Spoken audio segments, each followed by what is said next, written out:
Hello dear friends, welcome to brain booster study. Friends, यहाँ पे आज हम पढ़ने वाले हैं सीटेट जो दिसंबर में होने वाला है। इसमें जो हिंदी पेडागोजी के क्वेश्चंस हैं जो कि अति महत्वपूर्ण क्वेश्चंस हैं, और ये पेपर फर्स्ट और सेकंड दोनों के लिए ही महत्वपूर्ण क्वेश्चन है।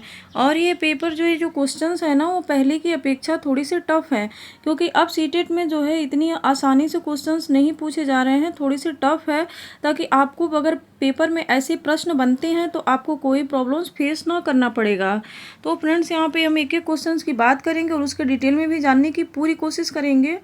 और एक बात और है कि हमारी वीडियो को स्किप बिल्कुल ना करिएगा, आप लास्ट तक वीडियो देखिएगा, आपको सारे क्वेश्चन समझ में आएंगे। और 99% कह रहे हैं कि ऐसे ही क्वेश्चन और इसी टाइप के क्वेश्चंस आपको एग्जाम में देखने को मिलेंगे। तो फ्रेंड्स, चलिए हम पहले क्वेश्चंस की बात कर लेते हैं। यहाँ पे पहला क्वेश्चन है कि शबाना अपनी कक्षा में पाठ्य सामग्री में आई व्याकरण और शब्द संपदा को व्याख्या करने के लिए विद्यार्थियों के घर की भाषा या मुख्य भाषा का प्रयोग करती है। बाद में वह उन्हें उसका अनुवाद करने में मदद करती है। शबाना अपने विद्यार्थियों को अंग्रेजी सीखने में किस प्रकार की मदद कर रही है? तो आपको ये बताना है क्वेश्चंस कि कोई शबाना है, वो शिक्षिका है, और अपनी कक्षा में जो है पाठ्य पुस्तक में जो व्याकरण है, जो शब्द संपदा है, उनको क्या कर रही हैं? वो व्याख्या करने के लिए विद्यार्थियों के घर की भाषा या कहिए कि जो मातृभाषा है, मुख्य भाषा, उनका प्रयोग करती हैं। तो उसका जो है अनुवाद करने में मदद कर रही हैं बच्चों को। तो शबाना अपने विद्यार्थियों को अंग्रेजी सिखाने में किस प्रकार की मदद कर रही हैं? तो आपको ये बताना है। ए है कि संरचनात्मक विधि, बी है संप्रेषणात्मक भाषा शिक्षण, सी है व्याकरण अनुवाद विधि, डी है प्रत्यक्ष विधि। तो यहाँ पे आपको यही बताना है कि अनुवाद करने में मदद कर रही हैं, तो ये व्याकरण अनुवाद विधि होगा। Option number C correct answer होगा। नेक्स्ट क्वेश्चन की बात करते हैं कि यदि शिक्षक कक्षा में श्यामपट्ट पर विषय शीर्षक लिखकर विद्यार्थियों से शीर्षक से संबंधित शब्दों तथा संकल्पनाओं को समूह में व्यवस्थित करने के लिए कहता है, तो शिक्षक क्या कर रहा है? तो आपको ये बताना है कि कोई शिक्षक है, वो श्यामपट्ट पर विषय शीर्षक लिख करके और विद्यार्थियों से शीर्षक से संबंधित जो शब्दों तथा संकल्पनाओं के समूह में व्यवस्थित करने के लिए कह रहा है। यहाँ पे शिक्षक क्या कर रहा है, तो आपको ये बताना है। तो यहाँ पे होगा शब्दों का मानचित्रण कर रहे हैं, बी है मानस मंथन, सी है स्वतंत्र संबद्धता, डी है इनमें से कोई नहीं। तो यहाँ पे जो हमारा आंसर होगा ऑप्शन नंबर ए करेक्ट होगा कि शब्दों का मानचित्रण कर रहा है यहाँ पे शिक्षक। नेक्स्ट क्वेश्चन की बात कर लेते हैं। यहाँ पे अगला क्वेश्चन है, अधिगम का कौन सा मत इस बात में विश्वास रखता है कि मौखिक या अमौखिक भाषा आदत निर्माण में प्रक्रिया से आती है? तो उपयोगितावादी, व्यवहारवादी, संज्ञानात्मकवादी, अंतःक्रियात्मकवादी। तो यहाँ पे जो हो जाएगा हमारा आंसर होगा इस क्वेश्चन का, वो होगा व्यवहारवादी। Option number B correct answer, क्योंकि यहाँ पे आदत निर्माण की बात हो रही है, यहाँ पे व्यवहारवादी हो जाएगा। नेक्स्ट क्वेश्चन की बात करते हैं। यहाँ पे अगला क्वेश्चन है, कौन सी पद्धति भाषा लिखित भाषा की अपेक्षा मौखिक भाषा पर बल देती है? ए है श्रव्य भाषा पद्धति, बी है व्याकरण अनुवाद पद्धति, सी है संरचनात्मक उपागम, डी है निगमन पद्धति। तो यहाँ पे आपको ये बताना है कि कौन सी पद्धति है जो लिखित भाषा की अपेक्षा मौखिक भाषा पर बल देती है। तो श्रव्य भाषा पद्धति होगा, क्योंकि यहाँ पे मौखिक भाषा पर बल देती है, यानी कि जब तक हम सुनेंगे नहीं तब तक हम स्पष्ट कुछ भी बोल नहीं पाएंगे, तो उसके लिए हमको सुनना अति आवश्यक है। तो यहाँ पे श्रव्य भाषा पद्धति होगा। नेक्स्ट क्वेश्चन की बात करते हैं। ये अति महत्वपूर्ण क्वेश्चन है, ये एग्जाम में पूछा गया था। बुनियादी अंतर वैयक्तिक संप्रेषण कौशल की अवधारणा किसके द्वारा दी गई है? तो यहाँ पे जो बुनियादी अंतर वैयक्तिक संप्रेषण कौशल है, वो स्टीफन क्रेसमर के द्वारा दी गई है, कि लेव वाइगोत्स्की के द्वारा दी गई है, कि बी.एफ. स्किनर के द्वारा दी गई है, कि जिम कॉमिन्स के द्वारा दी गई है? तो यहाँ पे option number D correct answer होगा, जिम कॉमिन्स के द्वारा दी गई है। ये जब ऑनलाइन पेपर हो रहा था ना, उसमें ये क्वेश्चन पूछा गया था। नेक्स्ट क्वेश्चन की बात करते हैं फ्रेंड्स। यहाँ पे अगला क्वेश्चन है, अपने विद्यार्थियों को कहानी सुनाने के बाद रीमा उन्हें फ्लैश कार्ड देती है। वह विद्यार्थियों से कही है कि इन्हें कहानी के क्रम में व्यवस्थित करो। रीमा उनके किस कौशल का आकलन कर रही है? तो यहाँ पे देखिए, पहले ही क्वेश्चंस में देखिए कि अपने विद्यार्थियों को कहानी सुनने के बाद रीमा, जिसे कहानी जो सुना रही है ना, वो सुनने के बाद रीमा उन्हें फ्लैश कार्ड देती है। तो यहाँ पे सीधा सीधा हो जाएगा, श्रवण हो जाएगा। ऑप्शन नंबर बी यहाँ पे करेक्ट आंसर हो जाएगा। नेक्स्ट क्वेश्चन की बात करते हैं। यहाँ अगला क्वेश्चन है, निपुण से क्या तात्पर्य, आप क्या समझते हैं?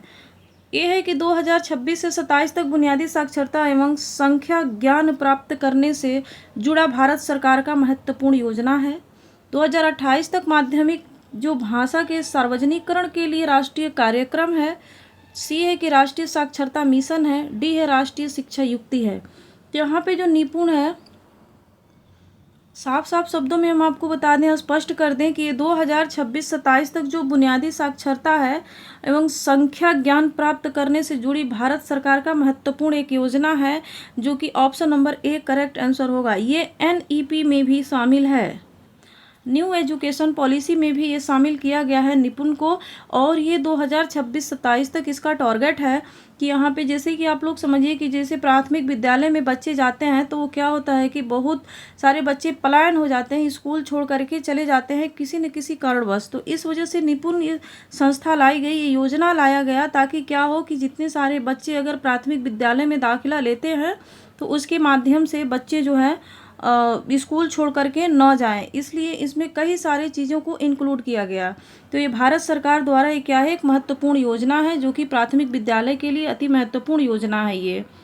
नेक्स्ट क्वेश्चन की बात करते हैं। यहाँ पे अगला क्वेश्चन है, शिक्षार्थी अपनी बुनियादी पठन कुशलताओं का निर्माण कर सके, इसके लिए एक शिक्षक द्वारा शिक्षार्थियों को मदद करने की ज़रूरत है। क्या वैयक्तिक और विभेदित अनुदेशन के साथ कक्षा विशेष के सिखाने के प्रतिफल को प्राप्त करने के लिए उन्हें मानक परीक्षण, वैविध्यपूर्ण तकनीकों का प्रयोग करके, पठन के पूर्व नए एवं कठिन शब्दावली के माध्यम से।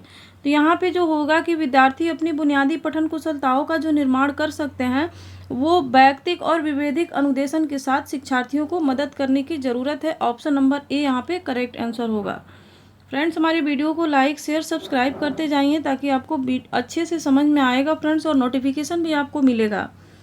क्वेश्चन है यहाँ पे, सभी बच्चे अपनी विद्यालयों शिक्षा अपनी मातृभाषा में आरंभ करते हैं। जितने सारे बच्चे होते हैं जब विद्यालय जाते हैं तो अपनी मातृभाषा में ही जो है शिक्षा ग्रहण करते हैं। आगे जाकर कम से कम 2 और भाषाएं पढ़ते हैं तो इसे क्या कहा जाएगा, त्रिभाषा सूत्र कहा जाएगा कि मातृभाषा आधारित बहुभाषावाद कहा जाएगा, एक युक्ति के रूप में बहुभाषावाद, या शिक्षा नीति में भाषा। तो यहाँ पे ये कहा जा रहा है क्वेश्चन में कि कोई भी बच्चा अगर जब स्कूल में जाता है तो अपनी मातृभाषा के साथ हो जाता है स्कूल में, तो वहाँ जाने के बाद जो अगर अदर जो लैंग्वेज पढ़ाते हैं, जो अलग भाषा जो दूसरा पढ़ाते हैं, तो बच्चा उसी के माध्यम से वो भी पढ़ता है। तो यहाँ पे पहले तो मातृभाषा ही होगा ना, तो मातृभाषा आधारित बहुभाषावाद होगा। ऑप्शन नंबर बी यहाँ पे करेक्ट आंसर होगा। नेक्स्ट क्वेश्चन की बात कर लेते हैं। यहाँ पे अगला क्वेश्चन है, जब एक शिक्षार्थी को नया भाषा सीखते हैं लेकिन वह उसे बोलता नहीं है, इस अवधि को कहते हैं।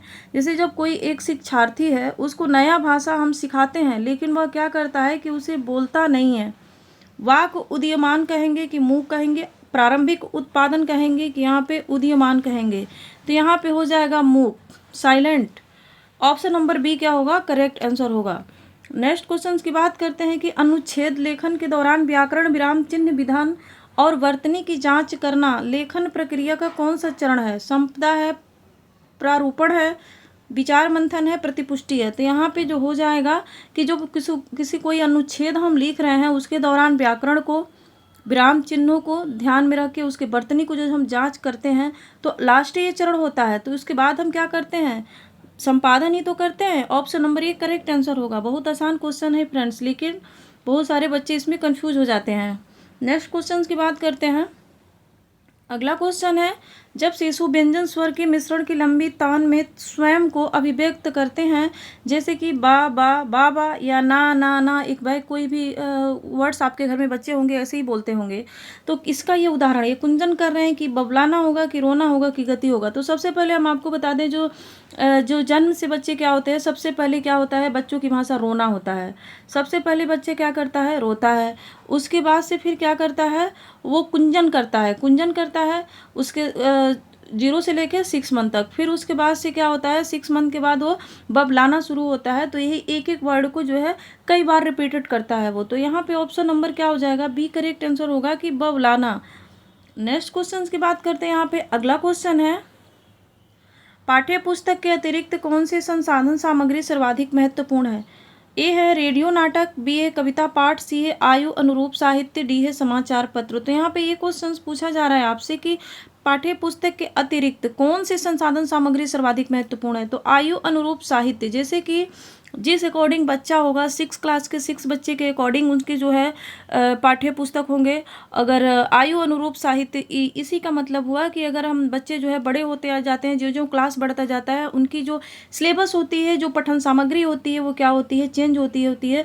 तो वो आयु के अनुरूप साहित्य होगा। ऑप्शन नंबर सी यहाँ पे करेक्ट आंसर होगा। नेक्स्ट क्वेश्चन की बात करते हैं कि गणित, विज्ञान आदि विषयों के कक्षाओं में भी बच्चे भाषा सीखते हैं। यह विचार है, ए है पूर्णतः सत्य है, बी है पूर्णतः असत्य है, सी है आंशिक रूप से सत्य है, डी है निराधार है। कहने का मतलब कि जो यहाँ पे गणित और विज्ञान के जो विषय हैं, इसमें भी भाषा सीखा जा सकता है। तो ये पूर्णतः सत्य होगा। Option number A correct answer होगा। क्योंकि फ्रेंड्स, अगर हम बच्चों से बोलते हैं कि 2+2 कितना होगा बच्चे, तो बच्चे बोले कि मैम 4 होगा। लेकिन यहाँ पे हमने हिंदी भाषा का प्रयोग किया कि नहीं, सिर्फ हम मैथमेटिक्स लैंग्वेज से हम नहीं समझा पाएंगे, नहीं बता पाएंगे, इसमें भाषा इंक्लूड है। तो ये सही होता है, ये क्या है, पूर्णतः सत्य है। नेक्स्ट क्वेश्चन की बात करते हैं कि उच्च प्राथमिक स्तर पर पाठ्य पुस्तकों में हिंदीतर भाषा को ही जगह मिलनी चाहिए ताकि बच्चे भाषा के विभिन्न रंगतों से परिचित हो सके, हिंदीतर भाषी साहित्यकारों से परिचित हो सके, सामाजिक सांस्कृतिक से परिचित हो सके, या उपरोक्त सभी। तो यहाँ पे ऑप्शन नंबर डी क्या होगा, उपरोक्त सभी होगा कि उच्च प्राथमिक स्तर पर पाठ्य पुस्तकों में हिंदीतर भाषा को ही जगह मिलनी चाहिए।